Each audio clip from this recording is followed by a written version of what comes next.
en août 1945, éclate la première bombe d'Hiroshima. Ça a été un choc. Et la question s'est posée, quelle est la signification de cette arme nouvelle?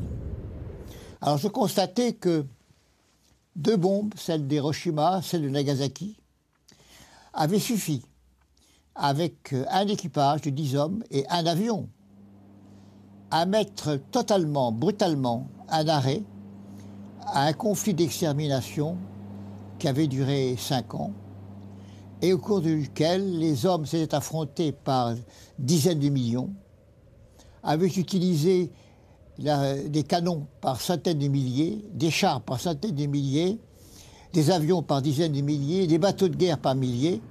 Et là, une dizaine d'hommes mettaient fin à un conflit semblable. La leçon était simple à tirer. Je me disais que jamais plus la France, avec une industrie d'armement modeste, ne serait en mesure de jouer un rôle. En revanche, si l'aventure elle était prise à la gorge, dans une situation désespérée, si elle disposait d'une dizaine de bombes, avec une dizaine de bombardiers, elle représenterait un pouvoir d'anéantissement colossal, puisqu'elle serait capable d'infliger 10 Hiroshima à toute puissance qui s'apprendrait à elle. Là était la solution. Le contexte international, c'est la guerre froide. La confrontation à distance entre les deux blocs, le bloc de l'Est, le bloc de l'Ouest, avec toutes les infrastructures militaires développées des deux côtés et qui allaient durer pendant des années à partir des années 50. Au cours de l'année 56, il y a eu d'une part les événements de Hongrie et d'autre part les événements de Suez, où on s'est aperçu que les Américains qui avaient signé avec nous le traité de l'Atlantique Nord contre les Soviétiques, tout d'un coup se mettaient d'accord avec eux pour nous empêcher de réaliser notre projet sur Suez. Et par conséquent, un certain nombre de parlementaires, mais très nombreux, ont dit il faut en sortir, il faut que nous ayons les moyens de notre indépendance, puisqu'on laisse tomber, tout le monde nous laisse tomber. Quand on a redémarré, on est reparti à zéro quand même. On n'a rien fichu pendant 5 ans. Je ne me rappelle pas pourquoi. On n'avait rien fichu pendant 5 ans. On repartait à rien du tout. Peu à peu, on a eu les meilleurs ingénieurs du monde. Je pense que peu à peu, on les a eus, mais pas en 1945. Il a fallu 10 ans pour arriver à ce que De Plante et Cabrières se deviennent des personnalités mondiales de l'aéronautique, oui. Et j'ai demandé audience à M. Guy Mollet. J'ai obtenu un entretien qui s'est déroulé en mars 1956. Nous avons passé une partie de la nuit de mars 1956 à discuter avec lui. Et là, il y a eu une discussion très plaisante. Parce que j'expose mon projet avec des tableaux que je présentais successivement. Et M. Guy Mollet me dit, si je comprends bien, mon colonel, vous voulez que je fasse cette sacrée bombe? Je dis oui, Monsieur le Président, c'est l'objet de ma visite. Ah, me dit-il. Je viens de faire ma campagne électorale de 1955 sur 3 points. La paix en Algérie, la réduction des impôts et le désarmement. Or, je fais la guerre en Algérie, je ne réduis pas les impôts pour la faire, cette guerre, et vous voudriez en plus que je fasse la bombe atomique. Je dis, Monsieur le Président, puisque vous avez trompé le pays sur 2 points, vous pouvez le tromper sur le 3e. C'est à ce moment-là que Chaban est intervenu. Oui, tu as raison, Gallo a raison, il faut y aller, on ne peut pas continuer à faire des recherches clandestines sur le nucléaire et ne pas en parler au peuple, il faut avoir pour la population avec nous, etc., etc. Et finalement, vers 2 heures du matin, Guy Mollet a cédé. À l'époque, la générale aéronautique Marcel Dassault avait développé le Mirage 3, qui s'annonçait être un avion extrêmement performant, et qui a d'ailleurs eu une carrière en France et à l'international tout à fait exceptionnelle. Le Mirage 3 était la préfiguration du Mirage 4, mais c'était aussi la suite du Mirage 1 qui avait volé en premier en 1955. Autrement dit, la mise au point de l'aile Delta, qui aboutit au Mirage 4, le plus bel exemple français d'aile Delta, c'est l'aboutissement de 4 ans d'essai en vol sur toutes les ailes Delta d'Assaut. Le Mirage 4 est né du Mirage 3. C'est un avion qui est homothétiquement à l'échelle 2, Donc le Mirage 3 est un monoréacteur, le Mirage 4 est un biréacteur. Il fait pratiquement 2 fois les dimensions du Mirage 3. Simplement, le Mirage 3 étant un excellent avion, le doublement de taille du Mirage 4 ne pouvait que conduire à un excellent avion. C'est un des plus beaux avions qu'on ait fait. M. Dassault disait toujours un bon avion et presque toujours un bel avion. Ça, c'est ce que disait Marcel Dassault. Là, il avait raison. Mais il veillait énormément. M. Dassault jouait beaucoup sur la courbure, l'allure de son avion, les lignes extérieures, plus que quiconque. S'ils sont beaux, c'est parce que Marcel Dassault le voulait et que les ingénieurs responsables ont su faire des avions solides sous des jolis dessins. C'est ça à peu près. Chez Dassault, on développait un avion à partir de solutions qui étaient déjà éprouvées. C'était une politique de petits pas du tout par frilosité, mais parce qu'à partir du moment où on avait une solution technique qui fonctionnait, il n'y avait aucune raison de tout casser, de repartir à zéro sur un programme avec des nouvelles définitions aérodynamiques, de motorisation et ainsi de suite. Et donc en fait, ça explique que le Mirage 4 est venu très naturellement dans le prolongement du Mirage 3 quand il s'est agi de répondre à la demande des services de l'État. Le Mirage 4 était le seul avion que l'on a conçu entièrement responsabilité système d'armes comprises. C'est-à-dire que la fiche programme qui a été lancée par le gouvernement et l'état-major de l'époque, avec le général de Gaulle, il tenait en 2 pages. Il disait simplement faites un avion supersonique capable de délivrer une bombe à tant de kilomètres avec telle précision, point barre, c'est tout. Démerdez-vous. Eh bien, on se démerdait. Il y avait 3 équipes qui suivaient cet avion. Il y avait l'équipe Dassault, donc il y avait l'ingénieur d'essai qui était Jean Robert, le patron des essais en vol qui était Serge Dassault, le pilote qui était moi. Et puis il y avait les équipes du centre d'essai en vol qui surveillaient ça sous l'œil de M. Bont. Et il y avait Marias, il y avait Auriol, il y avait et puis des ingénieurs d'essai comme Cavin et autres.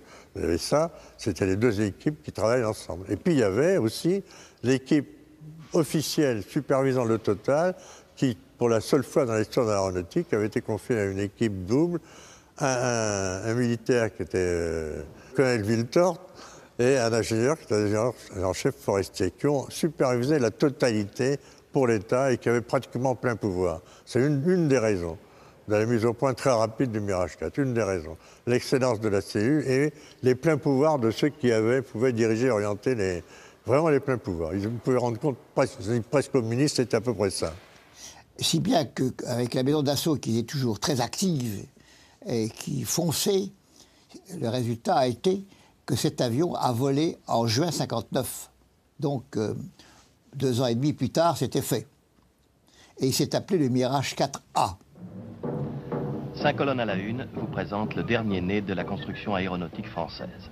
Il s'appelle Mirage 4. Vous ne le connaissez pas encore, personne ne le connaît. Seuls l'ont vu et approché ceux qui ont mis au point ce prototype, qui vient de voler il y a quelques jours pour la première fois sur l'aérodrome de Melun-Villaroche. Les essais en vol d'un avion, ça consiste à le décoller pour la première fois, voir si ça marche. Ensuite, on en fait l'étude, 2 études. Il y a l'étude de performance et l'étude des qualités de vol. Les performances, ça consiste à aller le plus vite possible, le plus haut possible. Qualité de vol, savoir toutes les attitudes que va prendre l'avion, en virage, en décrochage, tout ce que vous voulez. Ça, les premiers vols, c'est toujours cérémonie inquiétante, préparation, du pilote, du briefing, le programme de vol. Puis à l'époque, on avait peu de moyens de relation avec le pilote, il y avait une voiture radio.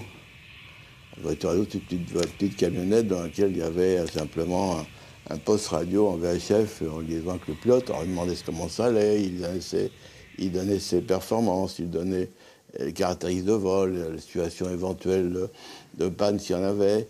On n'avait pas comme aujourd'hui une salle d'écoute avec transmission directe des données de l'avion directement aux ingénieurs. Le pilote n'a rien à dire et les ingénieurs voient effectivement tout ce qui se passe dans l'avion et toutes les caractéristiques possibles et l'éventuelle panne.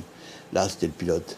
M. Dassault était très au courant des essais en vol et attachait beaucoup d'importance aux aux opinions, à l'avis des pilotes d'essai après un vol. Peut-être un peu trop, ce qui nous avait conduit à mesurer bien les comptes rendus qu'on faisait à M. Dassault, de façon à ce qu'ils ne partent pas trop vite sur des modifications à faire, alors que nous, on n'était pas encore tout à fait sûrs de ce qu'on donnait comme avis.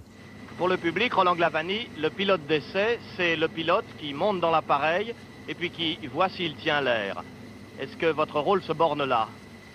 Le rôle du pilote d'essai ne se borne pas là, mais cette définition simple me plaît beaucoup personnellement. Le pilote d'essai, c'est en effet celui qui monte dans l'avion et qui va voir si ça tient ou si ça ne tient pas. Accessoirement et en réalité, il faut donner des avis sur les défauts, essayer de les analyser, et même si par hasard ça ne tient pas, essayer de dire pourquoi ça n'a pas tenu. La fiche programme du Mirage 4 demandait un avion capable de voler à Mach 1,8, Mach 2, de délivrer une charge nucléaire d'une masse d'une tonne en ayant un rayon d'action en autonomie propre de 1500 km. Donc il fallait que l'avion soit capable de voler assez longtemps vite, et pour pouvoir voler assez longtemps vite, il faut qu'un avion vole haut. Comme c'était un programme emblématique, et qu'on ne voulait pas qu'il coûte très cher, il y a eu une forme de contrat original aussi, à partage de pertes et de bénéfices, c'est-à-dire avec intéressement d'entreprise. Et ce programme a été si bien mené qu'on a remboursé de l'argent à l'État. En général, de Gaulle m'a reçu, comme toujours, très courtoisement. Il m'a fait installer dans son salon et j'ai pris un autre fauteuil. Et je me suis servi du dossier de ce fauteuil pour mettre mes tableaux et j'ai commencé mon exposé, qui a duré près de 3/4 d'heure. Le général n'a pas dit un mot. Écoutez, quand ça a été terminé, il est parti dans un long monologue. Et j'ai constaté qu'il allait beaucoup plus loin que moi, même dans la projection de l'avenir et dans se représenter nucléaire. La dissuasion à la française était en fait une stratégie du faible au fort. C'est un principe qui est très simple. Si vous avez un adversaire qui est notoirement beaucoup plus fort que vous, vous le tenez à distance parce que même si vous êtes beaucoup plus faible que lui, il sait que vous pouvez malgré tout lui infliger des dégâts absolument considérables. Les principes et les conditions, les circonstances nous ont amenés, nous ont déterminés à nous doter nous-mêmes d'une force atomique qui nous soit propre. Et en fait, comme on le sait, nous avons commencé par nos seuls et propres moyens à inventer, à expérimenter et à construire des bombes atomiques et les véhicules pour les lancer.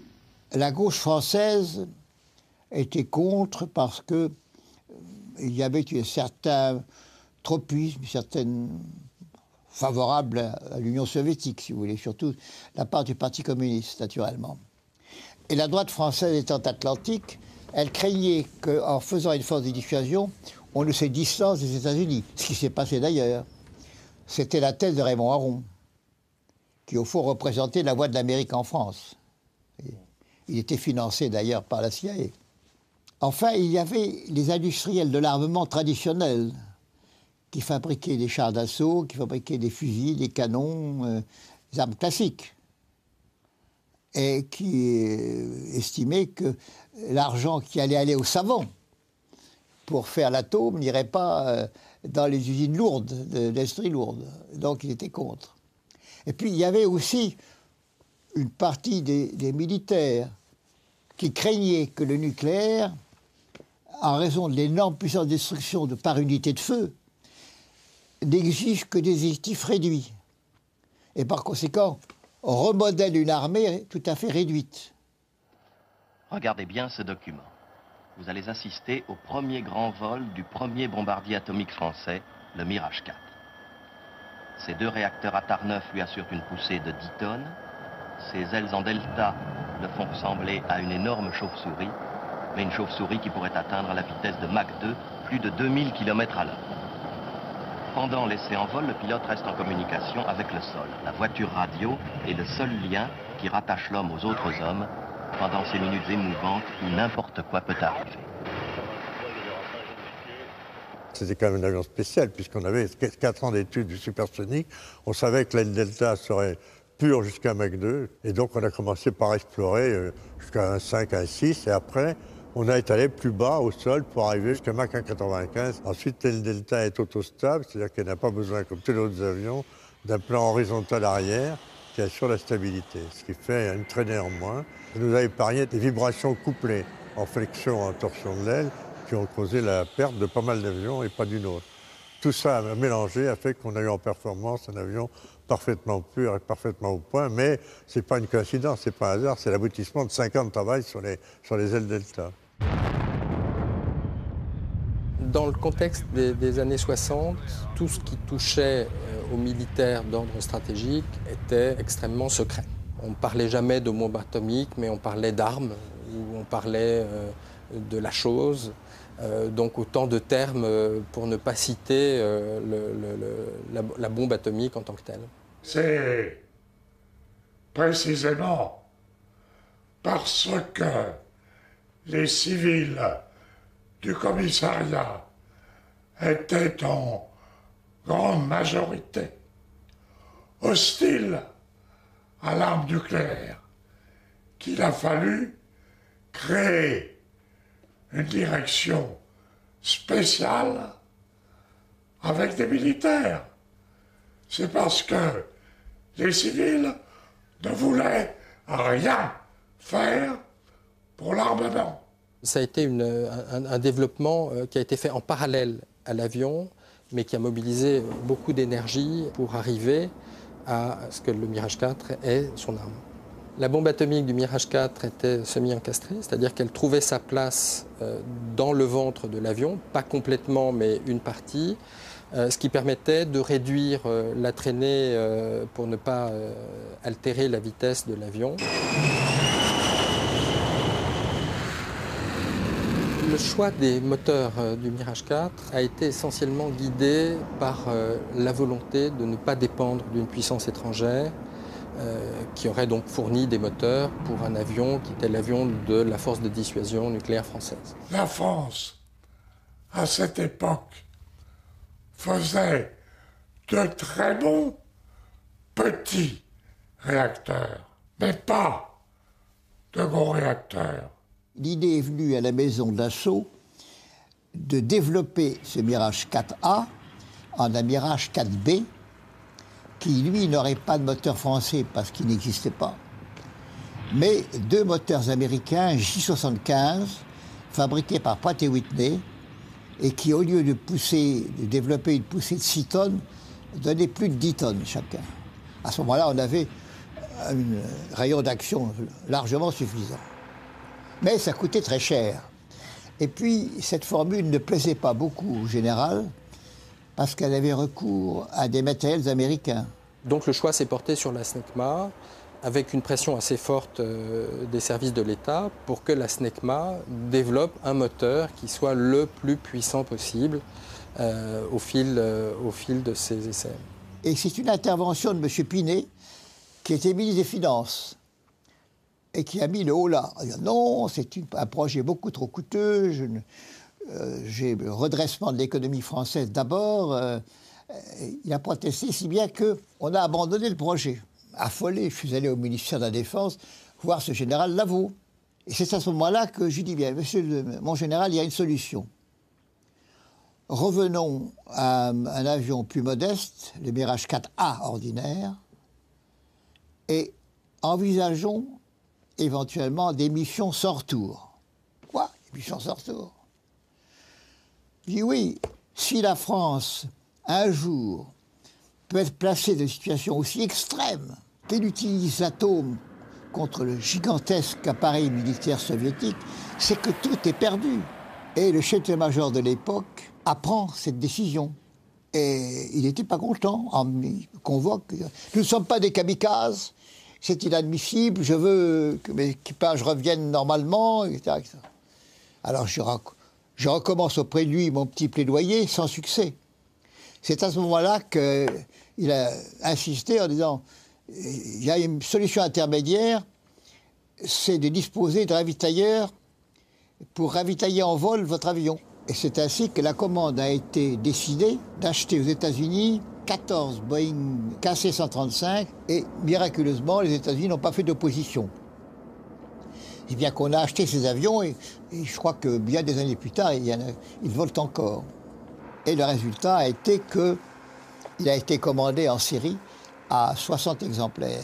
L'avion, donc, prototype a volé en 1959 et 5 ans plus tard, les avions entraient en service à la première escadrille de Mirage 4.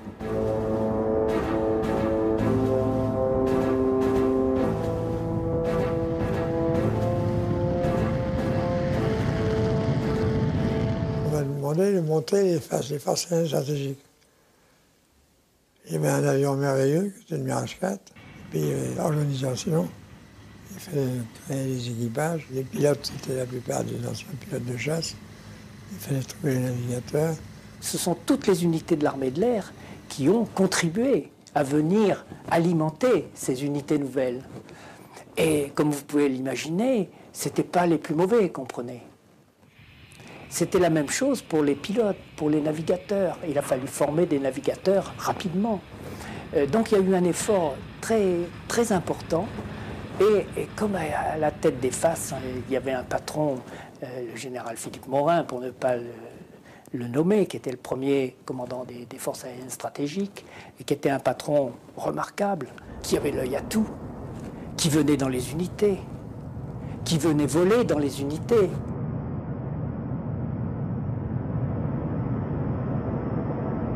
En janvier, février, on a vu arriver les premiers avions de série.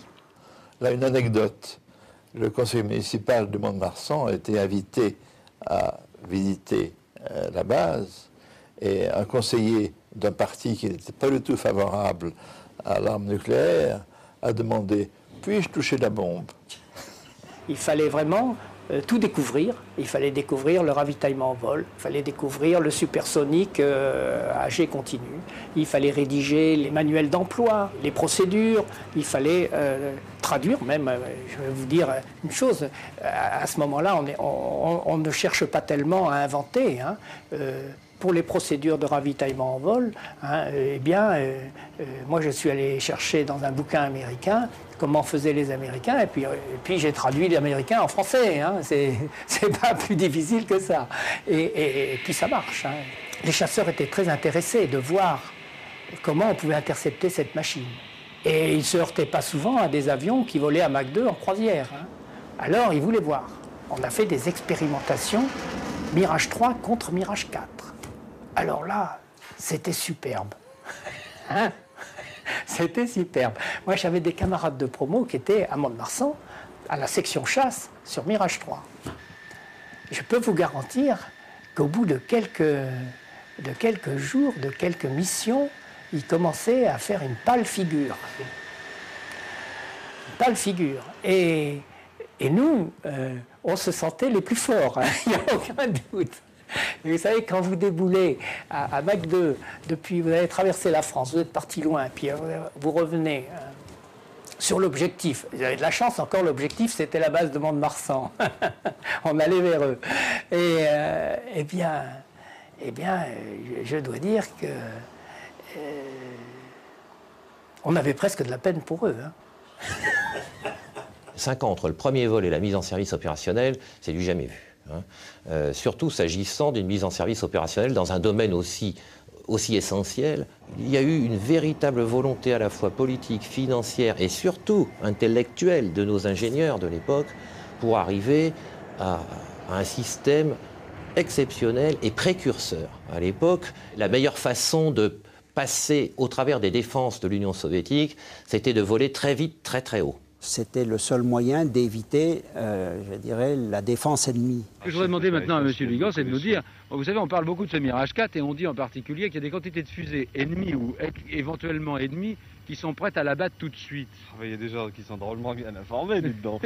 Parce que d'après ce que l'on peut savoir, évidemment, il y a des fusées, mais enfin, les Russes n'ont pas su descendre l'U-2 avec des fusées. Il a fallu que l'U-2 descende très bas par suite d'une panne pour qu'il puisse être atteint.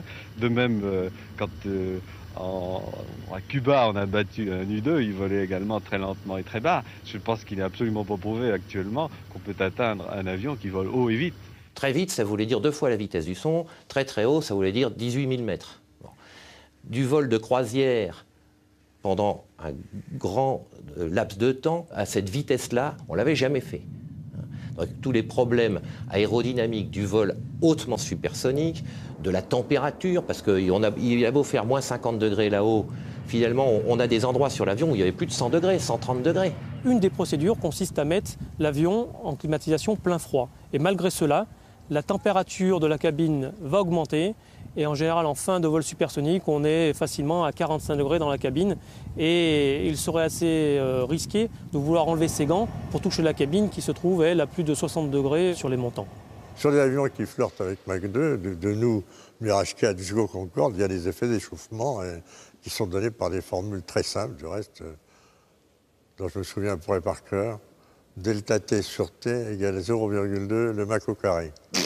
T étant la température absolue. Je n'ai pas essayé de la... Ça, je le sais. Des problèmes de centrage avec, quand un avion passe en haut supersonique, bien, le centre de gravité doit bouger. Et il faut le faire varier, sinon on aura beaucoup de difficultés à passer le mur du son. Hein. Et bien, comment on faisait varier le centre de gravité? Eh bien, par des transferts de carburant entre l'avant et l'arrière de l'avion, chose qui n'avait jamais été imaginée. Couper la liaison entre le manche du pilote et puis les ailerons eux-mêmes. Et bien ça, on l'a fait. On a coupé et on a mis des appareils électriques. Alors aujourd'hui, c'est de l'informatique. À l'époque, c'était de l'analogique, comme on dit. Mais enfin, une aide électrique au pilotage. C'était déjà révolutionnaire. La façon de se protéger des radars, des missiles, par le brouillage, par le leurrage. Bon, là aussi, le Mirage 4 était complètement précurseur en la matière. Si vous regardez bien le Mirage 4, vous ne verrez pas de canon, vous ne verrez pas de missiles accrochés au bout des ailes ou sous la voilure. Donc, aucune autodéfense, j'allais dire, contre une attaque d'un chasseur ennemi. Le seul moyen de se défendre que nous avions à l'époque, c'était les contre-mesures électroniques. Brouillage de radar de conduite de tir contre des batteries solaires ou contre du tir RR. Autre chose révolutionnaire, le ravitaillement en vol. On n'avait jamais fait de ravitaillement en vol avant. Là, le ravitaillement en vol est devenu chose courante parce que c'était indispensable pour donner l'allonge nécessaire pour aller jusque là où le président nous demandait d'aller. Et puis enfin, et un aspect et non des moindres, c'était la capacité de voler très bas, très vite, dans toutes les conditions météo, qu'il s'agisse de nuages ou de la nuit, puisque au début du Mirage 4, je vous ai dit la meilleure façon de passer au travers des défenses soviétiques, c'était de voler très haut, très vite. Et puis rapidement, les missiles soviétiques sont devenus capables d'aller intercepter un avion volant à plus de 2000 km/h et à plus de 18 000 mètres. Et alors il a fallu donc changer de tactique. Et on est passé par le bas, mais alors là en volant très bas, très vite. Et il fallait bien sûr pouvoir dire au président que quelles que soient les conditions météo, de jour ou de nuit, on était capable de le faire. Et donc il a fallu acquérir, et ça c'est précurseur, les données numériques, géographiques du terrain. Donc la tenue des matériaux, la consommation du carburant. Donc ça, tous ces phénomènes-là, ça c'était complètement précurseur. Ça a été repris plus tard sur le Concorde. Oh, ça c'est un truc, alors. Si vous dites ça aux ingénieurs qui ont conçu le Concorde, ils disent « mais c'est pas vrai, c'est pas vrai ». Bon, on a bien été quand même sur une voilure vaguement delta, les premiers arrivés à Mach 2, j'allais de faire Mach 2 pendant un certain temps, ça a quand même joué, Bien entendu, c'est pas le même bureau d'études. Cette pratique du ravitaillement en vol, qui était autrefois exclusivement destinée au Mirage 4, est devenue pratique courante et de toute façon indispensable à toute action aérienne aujourd'hui. L'avion doit trouver un autre avion dans le ciel. Et donc, il est nécessaire, il y avait un système de communication entre le C-135, avion ravitailleur, et le Mirage 4, avion devant être ravitaillé, qui permettent ce qu'on appelle la rejointe.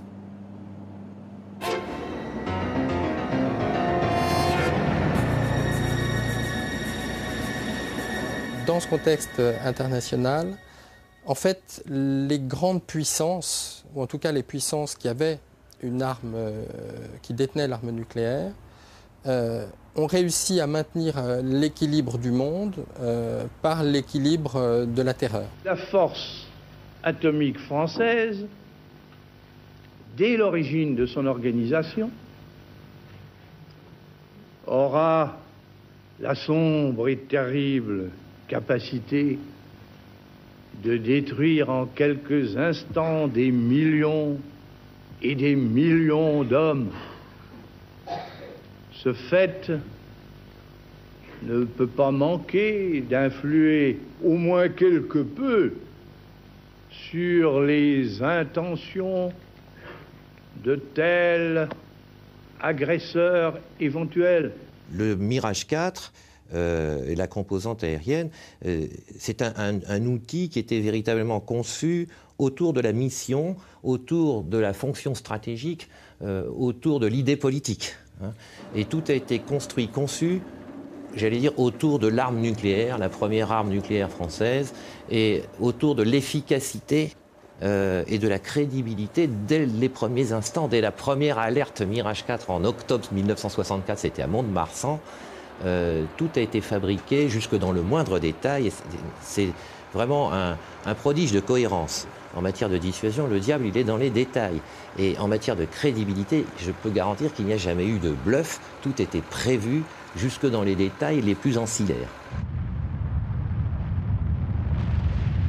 À partir de 1965, on commence à parler d'une mission qui s'appelle Tamouré. Alors Tamouré, ça a une odeur de Polynésie un petit peu, hein. Et cette mission Tamouré est prévue pour, je dirais, le début de 1966 en gros. On ne sait pas grand-chose, hein.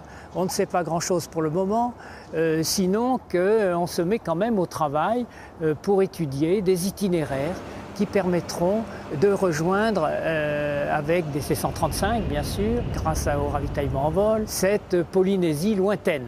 J'ai découvert dans cette région où la tropopause est très froide, des performances extraordinaires du Mirage 4, extraordinaires. Et dans mes premiers vols, là-bas, eh bien, il m'est arrivé de monter à 55 000 pieds. On était obligé de réduire les post-combustion pour ne pas monter plus haut, pour ne pas dépasser Mach 2.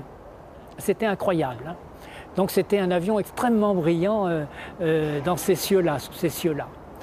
Et alors, cette mission, donc, c'était larguer l'arme nucléaire du Mirage 4 en supersonique Mach 2 et à entre 50 et 55 000 pieds. En matière de dissuasion, on ne peut pas bluffer. On ne peut pas se contenter de considérations du genre « on pense que ça va marcher ». Hein, on veut aller jusqu'au bout de la démonstration. Et donc c'est ce qui a été fait lors de cette opération Tamouré dans les années 60 au centre d'essai du Pacifique. On montrait à la face du monde que ce système d'armes était réellement opérationnel et que l'arme fonctionnait.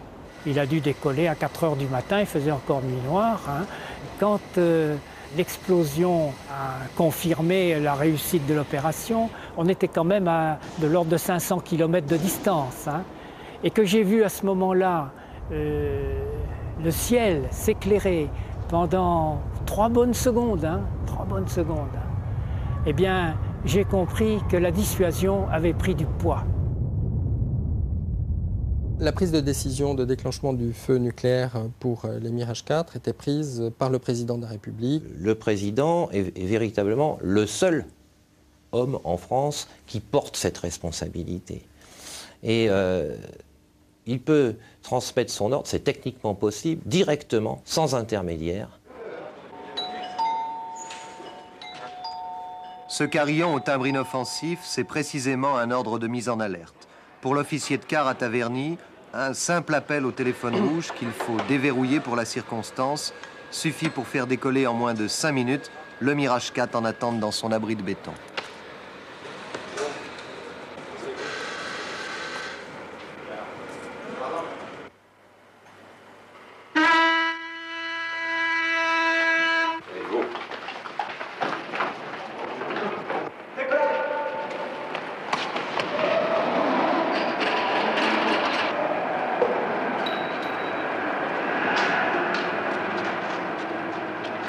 Dernier réglage sur la bombe, il ne restera plus qu'à armer en vol la gâchette nucléaire.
À Taverny, l'officier de quart pourra avertir l'Élysée que l'ordre a été exécuté dès qu'apparaîtra au téléaffichage le V qui, dans la colonne Mont-de-Marsan, signifie que le Mirage 4 a bien décollé.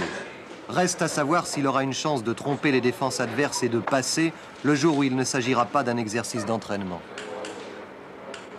Les forces nucléaires, par définition, ne seraient mises en œuvre que dans des scénarios extrêmes.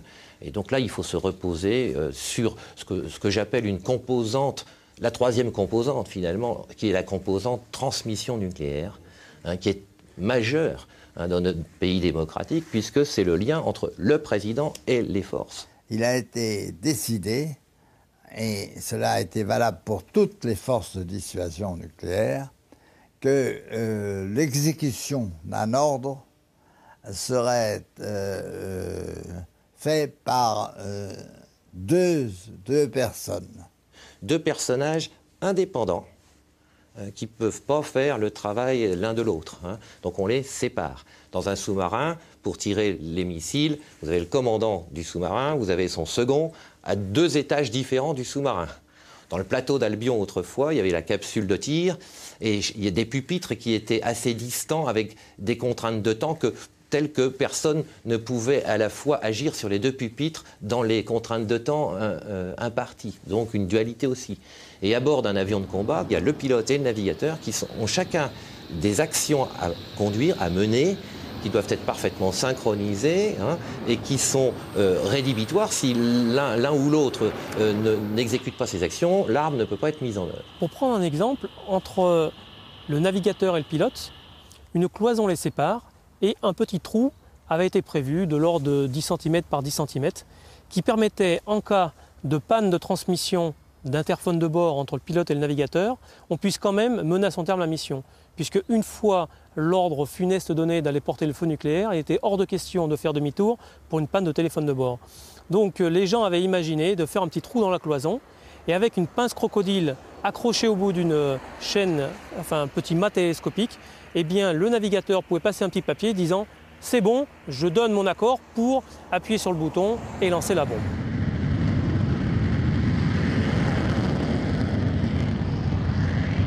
La composante pilotée aérienne, donc, a été seule à assurer la dissuasion depuis sa création en 1964 jusqu'à la mise en service des sous-marins lanceurs d'engins et du plateau d'Albion au tout début des années 70, 71 à peu près. On a connu tout à fait au début une bombe qui n'était pas freinée. C'est-à-dire, on la larguait en supersonique, à haute altitude, on appelait ça l'arme nucléaire type 21.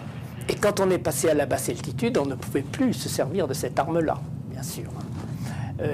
Et donc, à ce moment-là, on a eu l'arme type 22, qui était la même, hein, mais elle était freinée. C'est-à-dire que celle-là, elle se larguait à basse altitude, hein, à la suite d'une manœuvre un peu... c'était un peu de la voltige, hein, c'est un peu ça. On appelait ça le Low Altitude Drop Delivery, selon le terme américain. C'est-à-dire l'avion lâche la bombe et elle tombe, hein, au bout d'un parachute d'ailleurs. Eh bien, ça avait quand même un inconvénient, c'est qu'il fallait survoler l'objectif. Et ces objectifs, en général, ils sont très défendus. Donc, si on veut encore assurer la réussite de la mission, on est passé au tir à distance. Donc, à partir de là, il s'agissait non plus d'une bombe à gravité, mais d'un missile qui lui-même prolongeait la croisière de l'avion pour arriver jusqu'à l'objectif, l'avion pouvant dégager à distance de sécurité de l'objectif.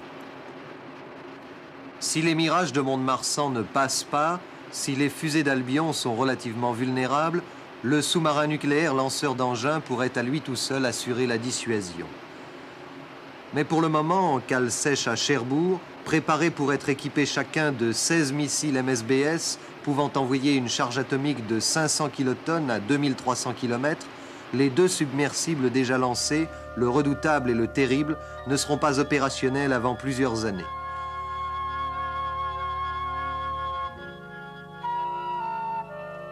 Invulnérables aujourd'hui, le seront-ils encore au moment de leur première patrouille? Le Mirage 4, il a eu plusieurs vies.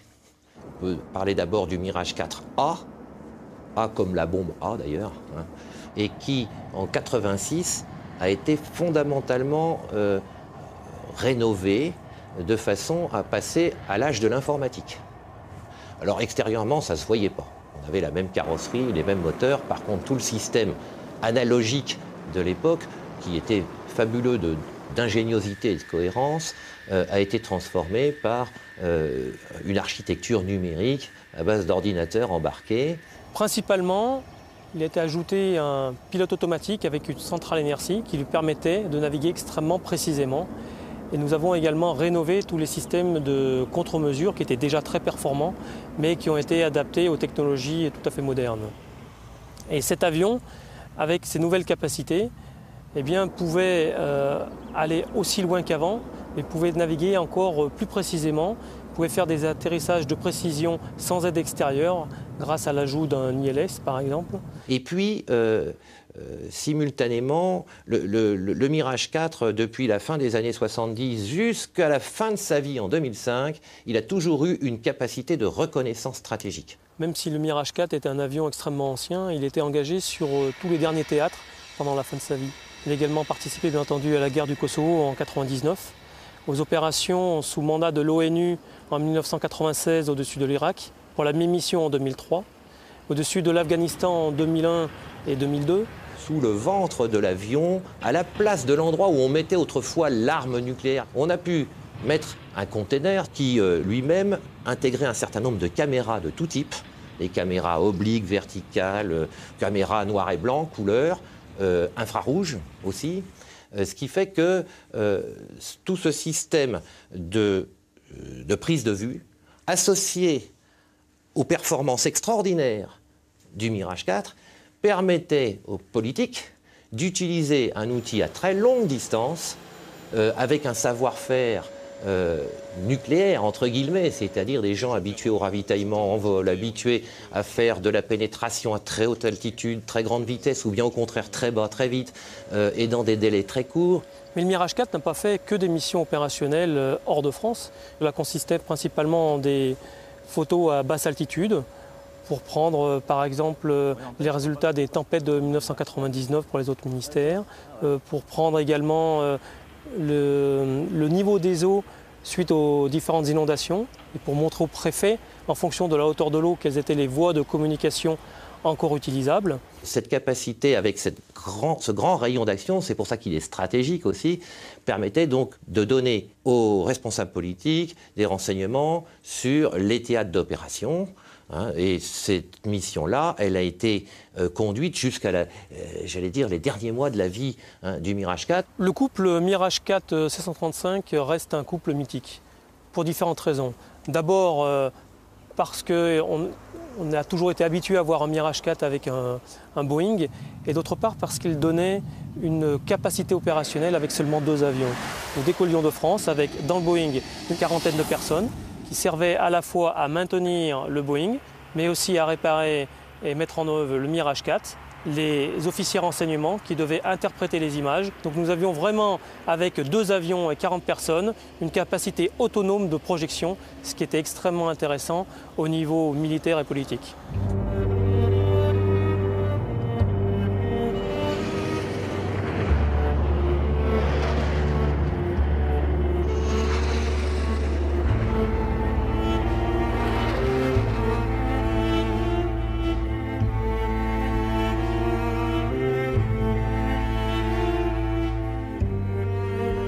S'agissant de dissuasion nucléaire, il est évident qu'il n'y a pas eu de rupture. Et on avait déjà prévu la suite, en tuilage, comme on dit.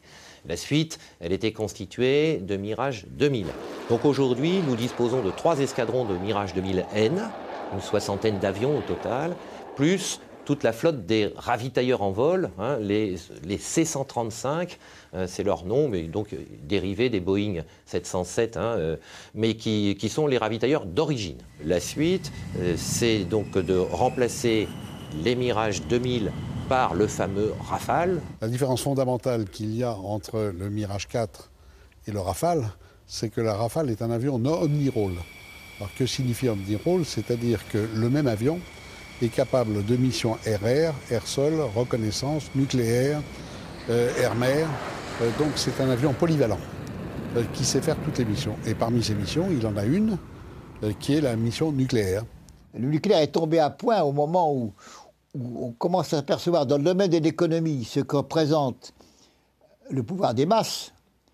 Quand vous avez le savoir avec un grand S multiplié par un grand M pour masse, on arrive à la gigantesque production chinoise et demain et indienne, que nos propres moyens n'arrivent pas à neutraliser. Ben, dans le domaine des rapports de force, c'était la même chose. Or, le nucléaire, lui, a créé une rupture. C'est-à-dire qu'il neutralise les masses. Et par conséquent, il a redonné à des petits pays ou à des pays moyens un rôle capital. C'est ce qu'ont compris la Grande-Bretagne, la France, et que essaie de comprendre, de mettre en musique l'Iran actuellement, après la Libye, après le Pakistan, après la Corée du Nord. C'est la même idée. La force atomique a ceci qui lui est propre, qu'elle a une efficacité certaine et dans une mesure effrayante, même si elle n'approche pas du total imaginaire. On ne désinvente pas l'arme nucléaire, c'est dommage, mais c'est comme ça. Hein. Et l'arme nucléaire reste ce que l'homme a inventé de pire. Et ça, il ne faut jamais l'oublier. Et personne n'a intérêt à la prolifération nucléaire. Personne n'a intérêt à la prolifération nucléaire. Et ces 5 puissances qui, aujourd'hui, sont dotées, ont une responsabilité essentielle pour que cette bêtise fondamentale de l'humanité, c'est comme ça, hein, eh bien, elle soit circonscrite.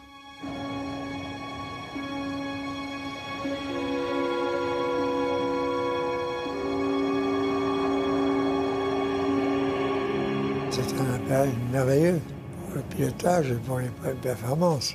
Du point de vue d'un pilote de Mirage 4 qui a plus de 2000 heures de vol sur Mirage 4, on en garde un souvenir ému. C'est moi qui ai posé ce bel appareil. Je l'ai posé donc fin juin 2005 sur cette base-là. C'était un vol extrêmement émouvant. J'étais avec le capitaine Mazoko, mon navigateur. C'est un avion qui d'abord a une esthétique extraordinaire. Souvent dit que c'est le plus bel avion du monde et que ça le restera pendant encore longtemps. Et puis du point de vue du pilote, c'est un avion extrêmement agréable. L'avion, c'était une véritable horloge. Et puis quand vous vous retrouvez pour la première fois à croiser à 50 000 pieds et Mach 9 sans aucune difficulté, presque dans le silence, hein, mais c'est incroyable. Hein. C'était un gros Fouga. Je ne sais pas si vous vous souvenez ce que c'était le Fouga Magistère de la patrouille de France. C'était l'avion école, l'avion de début, hein, donc réputé facile pour les pilotes débutants. Ben, nous, pilotes de Mirage 4, on disait c'est un gros Fouga, hein, facile à piloter. Par contre, il fallait le respecter. Et le respecter parce qu'il ne fallait surtout pas sortir de son domaine de vol, sinon il ne pardonnait pas. Donc il y avait une relation, j'allais dire, de confiance entre l'avion et l'équipage.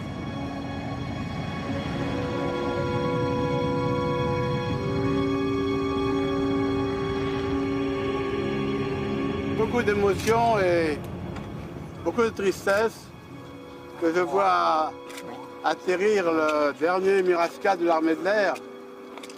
Et ce moment est d'autant plus exceptionnel que nous avons côte à côte le dernier pilote qui a volé sur cet avion et le premier pilote, le général Glavany, qui a fait le premier vol de cet avion il y a plus de 50 ans. Et puis Cabrières, qui a dessiné cet avion. Le dernier vol a été un grand moment, relativement discret d'un point de vue médiatique. Hein. Ça lui allait bien, cet avion-là. Il est né dans la discrétion, il a vécu dans la discrétion, il est mort comme ça aussi. Tous ceux qui en ont fait s'en souviendront toute leur vie, et tous ceux qui n'en ont pas fait le regrettent aujourd'hui. Voilà.